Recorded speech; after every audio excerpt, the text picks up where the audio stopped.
fast 2020 steering wheel. But if I go close to you, right here, KR, Kimi Raikkonen. What you have to know is that every Haas Formula 1 steering wheel was made on the base of Kimi Raikkonen Ferrari wheel. If you start behind here on the right hand side for myself, that's upshifting and then downshifting, and that's the clutch. So in Formula 1 you have only two pedals, throttle and brake. The clutch for the race start or the pit stop, it's here on the hand. Then you've got two small buttons here.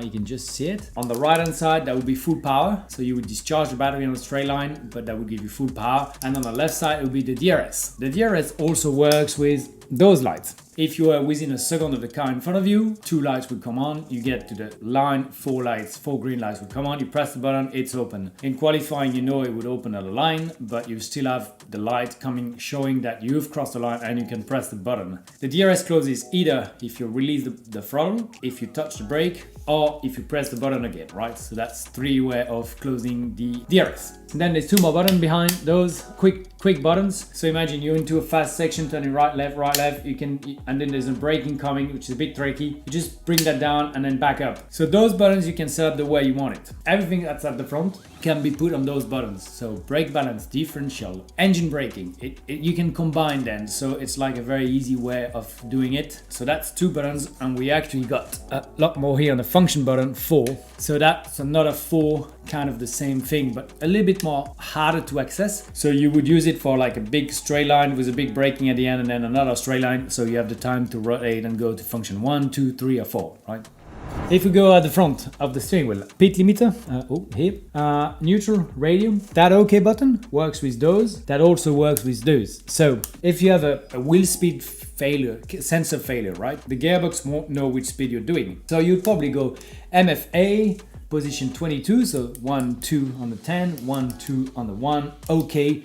And then you would cancel the sensor, override it, and then keep going. So whenever a sensor or whatever fail on the car, that's the way you can go. So MF1, MFB, MFT, and all of them are like 100 things. I've got no idea what they were behind, but there's 100 things behind. Then the differential here. So that's differential. That's to help the car balance. So if the front tires are going, you would open the differential, meaning the rear wheels have got more way of turning to a different speed and the car would turn more. And on the opposite, if the car gets really on the nose, very loose on entry, or in the mid, you would close the differential to stabilize it. So in a high-speed corner, normally you keep the differential closed, and in a very, very small hairpin like Monaco, you open the diff as much as you can to get the car rotating. Then if we keep going, we've got a SOC, state of charge. So that's how much battery you want to recharge the lap. Typically in qualifying, you would put stock 1, and that's 1 lap of battery. If you wanted to do 2 laps, you put stock 2, and then in the race would be 6 or 7, and that's sustainable. That means every lap you burn and charge the same amount of battery. Then we had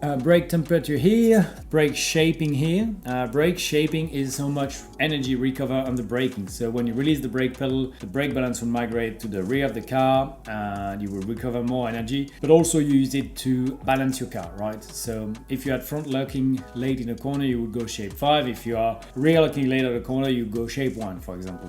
Quite complicated, but I'm trying to make it as easy as it can. Then MFB, behind settings. That middle one here, that's the big one. That's all the settings that you have into the race, right? So push is push. Attack defense is like a different type of deployment. So you deploy more in a straight line, so to protect or to attack the guy in front of you. And then a couple of fuel saving switches. Engine safe, that is bad. If that would happen, that means you've got something wrong. There's a puncture button so you don't damage the differential. Manual safety car. Slow was to charge, it's like a charge button. K2 was more like an outlap thing in qualifying, and then RS race start.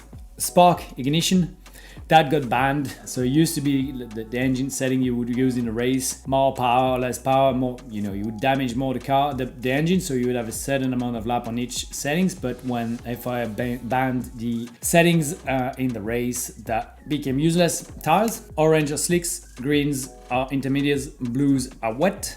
They all have a different diameter. So those settings are to switch on the rain light at the back, but also to set up the pit limiter, because different tire diameter, different speed in the pit lane. So you had to make sure that it was on the right settings before you would change your tires. And then finally here, in practice, the cruise control. So whenever the car goes at 200 or 220 or 250 kph constant on a straight line, but also a tire degradation. So in the race, we wouldn't communicate on the radio the tires are going, but we just go through the wheel. So the engineers would know, but everyone else wouldn't know. So that was a way to hide it. Charge button here in qualifying, we charge the battery, do a fast lap, and then charge the battery on the next lap, go again. In button, that's a pit confirm to understand, to let the team understand that you have understood the message that you need to pit now. Pump, that was an engine setting, getting a pump working. And drink, that's for the driver. You know, there's a small pump in the car with a tube coming through your mouth, and then when you were thirsty, you would push that button and you would get some fluid coming in.